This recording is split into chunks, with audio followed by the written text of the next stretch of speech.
So today is an Abloy classic cam lock. When the key is inserted, the cam rotates, and when it's not, it does not. It's got a broken C-clip, but it still retains the core. As you can see, I can't pull it off. So let's give picking it a go. Let's get it in the vise. And get the tools in.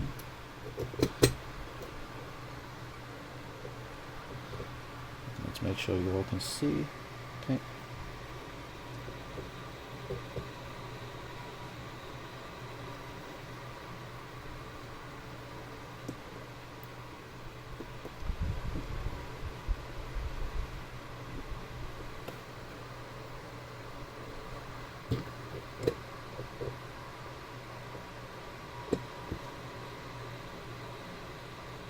I think that's picked. Let's take it out and give it a go.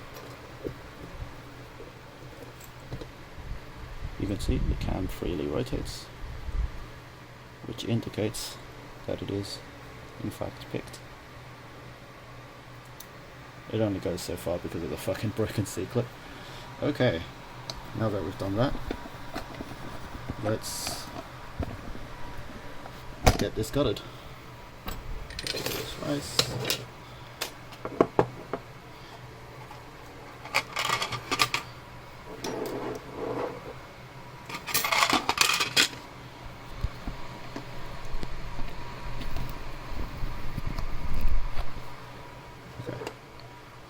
First, we need to get the tools out.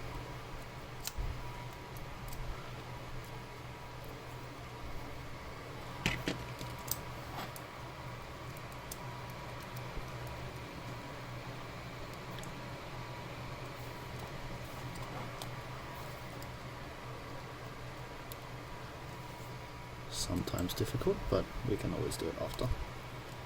So, take the clip nut off the back, and the cam and spinner falls off. Then we have this broken C-clip that I've just halfway put back in to retain the core.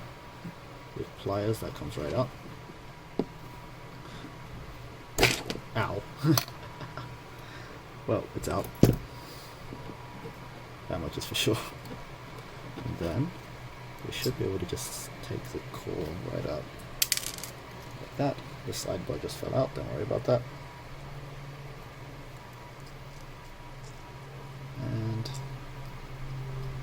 the tip will take some of the discs out. You know what, we'll handle that later. I can't cut these for shit. Okay, well, there's some of the parts. That's the drum housing. The sidebar fell out into this spot over here. It's literally just a cylinder. Nothing interesting about it.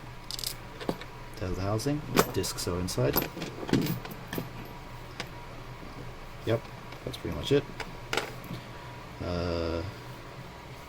Cam housing is still on the pick. Let's sort out these discs, roughly.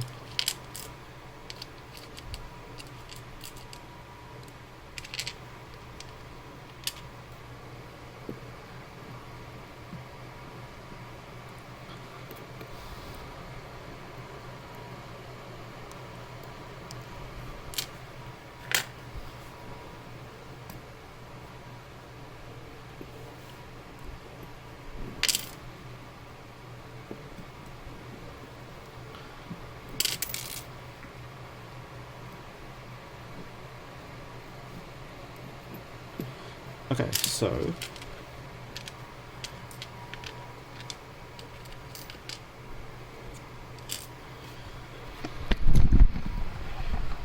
you can see there are 7 discs, 2 at the top here, 3 there, 1 there, and 1 there. So that's 7 discs, as you expect of a 29mm cam, and a couple of spinners that go between the discs. There's one under this one, I think, whatever. These are the cam components, and the actual cam housing is here. It's just a standard Abloy housing. It's marked with Abloy. It's there, then you can see the sidebar channel in there. So if we zoom in on a disc, you can very clearly see there's a nub which you use to, which, you know, actually turns. And the gates are here. The true gate is deep, and there's a false gate next to it that's very shallow. The same on most of the other discs, if not all. And as for the tool, I've got a brass handle from Tarehjerne. Slides out, rotates nicely, pretty well made. I've got a pretty standard tensioner that I've made just from a ejector pin. And I've got a pretty standard pick tip that just rotates like that. And it's just barely small enough to get to be able to slip between discs using these spacers. So that was the Abloy Classic, destructively gutted. Thank you for watching.